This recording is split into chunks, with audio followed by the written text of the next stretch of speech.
जी हाँ, मैं हूं नेहा श्रीवास्तव। बुलेटिन की शुरुआत खबर के साथ कर लेते हैं। रायपुर महादेव ऐप मामले में ईडी ने पेश की है दूसरी चार्जशीट। ईडी की चार्जशीट में पूर्व सीएम भूपेश बघेल का भी नाम शामिल है। सूत्रों के हवाले से खबर सामने आ रही है। ईडी ने कोर्ट में कहा है असीम दास पुराने बयान पर कायम। तो असीम दास के पास से बरामद हुआ था 5.39 करोड़। ईडी की चार्जशीट के बाद अब बढ़ सकती है भूपेश बघेल की मुश्किलें। अहम खबर आपको बता दें, जहां सूत्रों के हवाले से इस वक्त की बड़ी खबर है, पूर्व मुख्यमंत्री भूपेश बघेल की मुश्किलें बढ़ सकती है। महादेव ऐप मामले में ईडी ने चार्जशीट और पूर्व सीएम का नाम इसमें शामिल है। हालांकि सूत्रों के हवाले से एक खबर सामने आ रही है, ईडी ने पेश की है दूसरी चार्जशीट। तो ईडी ने दूसरी चार्जशीट पेश की है। आपको बता दें कि इसमें पूर्व मुख्यमंत्री भूपेश बघेल का भी नाम शामिल है और महादेव सट्टेबाजी ऐप मामले में गिरफ्तार कथित कुरियर बॉय का नया बयान सामने आया है और ईडी ने अपने चार्जशीट में पेश किया है। ईडी ने कहा है कि उसने कहा है कि उसने दबाव बनाया था और छत्तीसगढ़ के पूर्व मुख्यमंत्री भूपेश बघेल पर आरोप लगाते हुए कहा है कि 508 करोड़ का ये पूरा मामला है। तो बड़ी खबर आपको बता रहे हैं, बड़ी अपडेट इस मामले में सामने आई है। पूर्व मुख्यमंत्री भूपेश बघेल का भी नाम इसमें शामिल है। तो महादेव ऐप सट्टेबाजी मामले में जेल में बंद है कैश कुरियर असीम दास।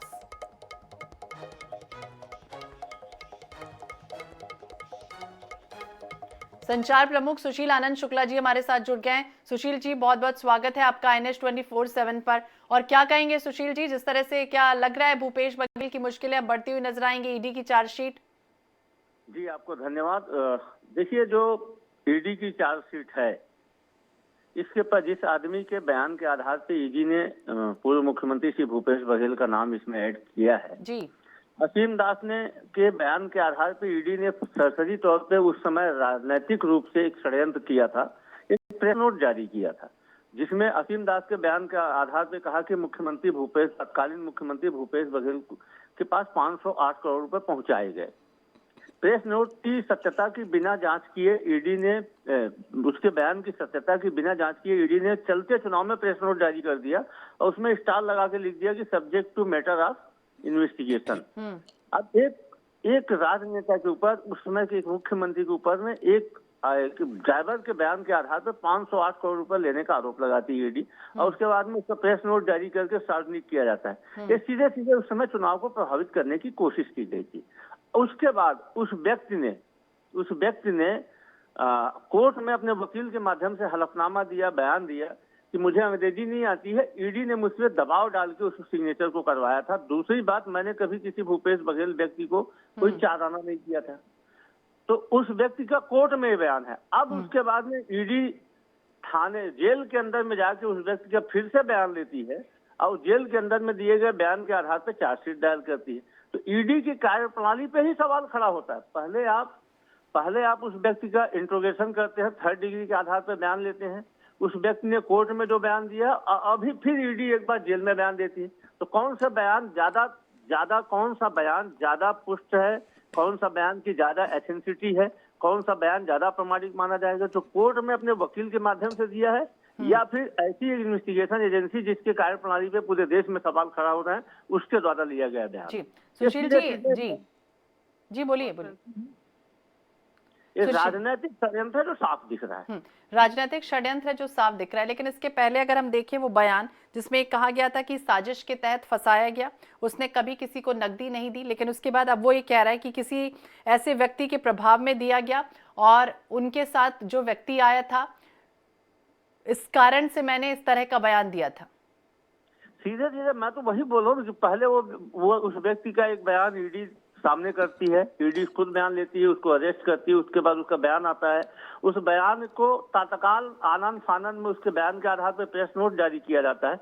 यदि मैं अभी बोल दूं कि मैंने 1000 करोड़ रुपए श्री नरेंद्र मोदी जी को दिया है, तो पहले मेरी औकात भी देखी जानी चाहिए, मेरी हैसियत भी देखी जानी चाहिए। मैंने नरेंद्र मोदी जैसे व्यक्ति जो देश के प्रधानमंत्री, उनसे मिला हूं कि नहीं मिला हूं, इसकी कोई पुष्टता होनी चाहिए। उसके बाद प्रेस नोट जारी किया जाना चाहिए। एक मुख्यमंत्री से एक ड्राइवर कभी मिला है नहीं मिला है, इसकी पुष्टि किए बिना, इसकी इन्वेस्टिगेशन किए बिना उसके बयान के आधार पर प्रेस नोट जारी करते हो और चलते चुनाव में प्रेस नोट जारी करते हो। जी सुशील जी, लेकिन आगे अब क्या होगा, क्योंकि इतना बड़ा आरोप जिस तरह से लगा, तो अब क्या करेगी कांग्रेस? निश्चित तौर पे राजनीतिक षड्यंत्र है। हम राजनीतिक रूप से मुकाबला करेंगे, कोर्ट में इसका जवाब दिया जाएगा। कोर्ट में ईडी की जो यह षड्यंत्र है नहीं टिकने वाला है। ये पूरी तरीके से छत्तीसगढ़ का बच्चा जानता है, ये राजनीतिक षड्यंत्र है। अब पूरे देश में जिस प्रकार से ईडी का दुरुपयोग केंद्र सरकार कर रही है वो किसी से छुपा हुआ नहीं है। अब तो इनके खिलाफ में जन आक्रोश उभरने लगा है जी। मैं किसी भी हिंसक घटना की वो अपने उसमें सहमति नहीं प्रदान करता हूँ, उसका महिमा मंडन नहीं करता हूँ, लेकिन देखिए जनता का आक्रोश है जो बंगाल में हुआ ईडी के अधिकारी के साथ। तो बिल्कुल सुशील जी ये कह रहे हैं कि राजनीतिक षड्यंत्र आगे देखना होगा क्या कुछ होता है। बहुत बहुत शुक्रिया बातचीत करने के लिए सुशील जी।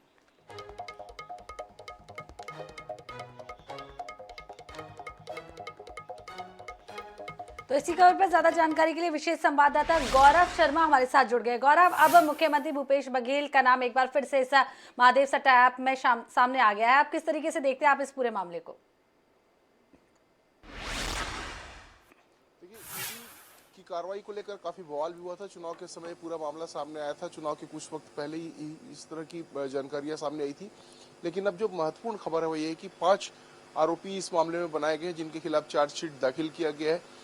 इसी प्रकरण में पूर्व मुख्यमंत्री भूपेश बघेल का नाम भी शामिल किया गया है। जिस तरह से असीम दास का बयान से पहले मुकर गया था असीम दास, तो ईडी ने कोर्ट में कहा है कि असीम दास अपने बयान पर अब भी कायम है। 508 करोड़ रुपए देने की बात असीम दास ने कही थी और उसके पास से 5 करोड़ 39 लाख रुपए बरामद किए गए थे। तो कहीं ना कहीं अब जो ईडी ने चार्जशीट पेश किया है उसके आधार पर पूर्व मुख्यमंत्री भूपेश बघेल की मुश्किलें बढ़ सकती है। आने वाले दिनों में उन्हें परेशानियों का सामना करना पड़ सकता है। हालांकि कांग्रेस इस बात को इस पूरे घटनाक्रम को राजनीतिक षड्यंत्र मान रही है और ये साफ तौर पर कहना है कि राजनीतिक लड़ाई है और इसे लड़ा जाएगा। लेकिन कहीं ना कहीं जो ईडी के सूत्र जानकारी दे रहे हैं तो कहीं ना कहीं चार्जशीट में पूर्व मुख्यमंत्री भूपेश बघेल का नाम शामिल किया गया है और इस बात में बताया गया है कि असीम दास ने महादेव बेटिंग ऐप के प्रमोटर के लिए भारत में कुरियर का काम करता था और उसके ठिकानों से रेड में 5 करोड़ 39 लाख रुपए बरामद भी किए थे। इसके बाद उसकी गिरफ्तारी हुई थी और उसी गिरफ्तारी के बाद जब बयान उसने दिया था तो 508 करोड़ रुपए देने की बात कही थी। हालांकि इससे लेकर लगातार सियासी उबाल की स्थिति रही। चुनाव में ये मुद्दा गरमाया रहा और अब जो है वो ईडी ने चार्जशीट जरूर पेश कर दिया है। लेकिन आने वाले वक्त में भी चूंकि लोकसभा चुनाव है और कहीं ना कहीं इसे कांग्रेस राजनीतिक लड़ाई मान रही है और राजनीतिक षड्यंत्र मान रही है, ऐसे में इसको लेकर जो सियासत है वो भी देखने मिलेगी और आने वाले दिनों में ईडी इस मामले में कोई बड़ी कार्रवाई भी कर सकती है। ईडी बड़ी कार्रवाई कर सकती है। हालांकि कांग्रेस ये कह रही है कि राजनीतिक षड्यंत्र है, लेकिन गौरव ये समझना चाहेंगे, पहले ये दास अपने बयान से मुकरता है, फिर ये कहता है कि हाँ ये सही था। तो ये जो बदला बदली हो रही है बयानों की, बार बार हाँ कहना फिर ना कहना, और उसके बाद अब ये एक तरफ राजनीतिक षड्यंत्र से कांग्रेस करार दे रही, तो इसे किस तरह से देखा जाएगा और अब कांग्रेस आगे क्या कर सकती है इस पे? देखिए, कांग्रेस ने स्पष्ट रूप से कहा है कि राजनीतिक लड़ाई और इसे राजनीतिक ढंग से लड़ा जाएगा। तो कहीं ना कहीं जो सियासी तौर पर कोर्ट में जवाब तो देना ही होगा, लेकिन सियासी तौर पर भी इसे लेकर अगर कोई कार्रवाई की जाती तो मैदान में कांग्रेस उतरेगी। और जहां तक असीम दास के बयान का सवाल है, तो जब इस संबंध में ईडी ने कोर्ट में बयान पेश किया था, इसके बाद में हलफनामा भी आया था असीम दास की तरफ से। उस समय जब काफी चर्चा में रहा था, उसे कांग्रेस ने भी प्रेस कॉन्फ्रेंस लेकर जाहिर किया था और बताने की कोशिश की थी कि असीम दास अपने बयान से पलट गया है। लेकिन एक बार फिर से ईडी ने पूछताछ की और उस बयान के आधार पर अब ये कहा है कि वो अपने बयान पर कायम है। उसने जो भी कहा था, चाहे वो 508 करोड़ रुपए देने की बात हो या अन्य विषय हो, तो उस पर वो कायम है। इस बात को बताने की कोशिश की थी। यही वजह है कि अब ईडी ने अपनी चार्जशीट में भी इस बात को उल्लेख किया। गौरव, तो देखना होगा आगे इस पूरे मामले में क्या कुछ होता है। आप अपडेट लेते रहेगा। फिलहाल के लिए बहुत बहुत शुक्रिया आपका तमाम जानकारी देने के लिए। तो एक और बड़ा मोड़ इस पूरे मामले में सामने आ गया है, जहां ईडी ने चार्जशीट पेश की है और एक बार फिर से पूर्व मुख्यमंत्री भूपेश बघेल का नाम इसमें शामिल है।